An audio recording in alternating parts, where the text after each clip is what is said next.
What's up guys, Steve again from RC Tanks and Trucks 24/7. Quick video, catch up for this awesome Hornet re-release obviously.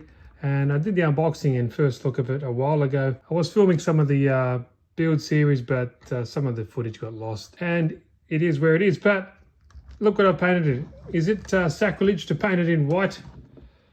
I don't know about you, but I think it looks pretty sweet.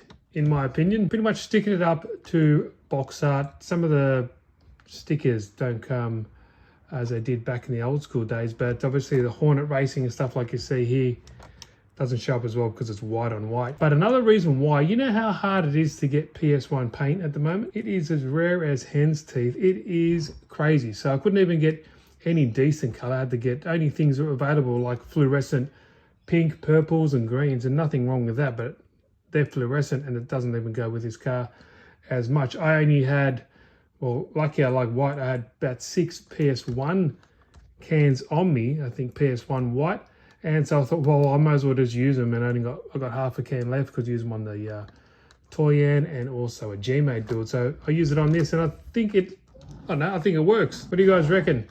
So there we go there, replace some of the stickers, like I put this Tamir one there that comes with the sticker kit, all looks cool.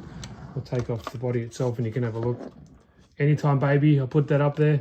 Now, to me, stickers are always really good and their maskings and stuff like that, but I do wish they were pre-cut. You know, in this day and age, I think all mask kits and sticker sheets should be pre-cut. What have you painted yours in apart from the normal black? I've seen some white ones before, but I don't know, it does. I think it works well. Kind of retro kind of look. I was thinking about painting the lights black, but like I said, no paints.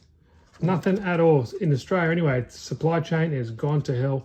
Where it used to cost $9 a can, went up to 11, and I think it's going to be pushing 13 to 15 bucks for one can. Now, that's crazy. And I'm not on no Hemistorm level. He's a wizard at painting with a rattle can, but I can imagine hopefully over where he is, it's not the same situation it is here. That's what I had left. Here's the actual car itself, bog standard.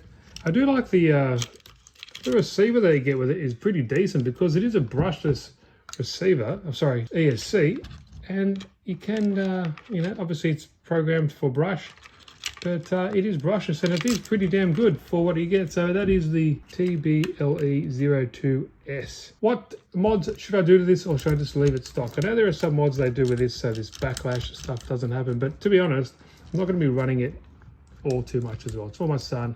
And it's just for reminiscent times of when I was a kid at his age and when I was happy as a pig in shit when I saw this at local hobby shop. So yeah, hope you guys liked it. Like I said, quick video. Only upgrade I did was I put plague bearings all in there, so you can see all bearings, all good and fair.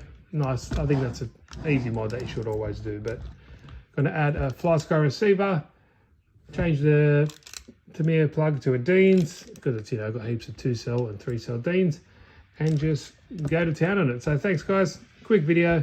I know some people wanted an update and I'll want to get it up and running. Do you want to see a running video of it? These have been on the internet, you know, been around for shitloads and so many videos, but if you want to see a video, let me know down below.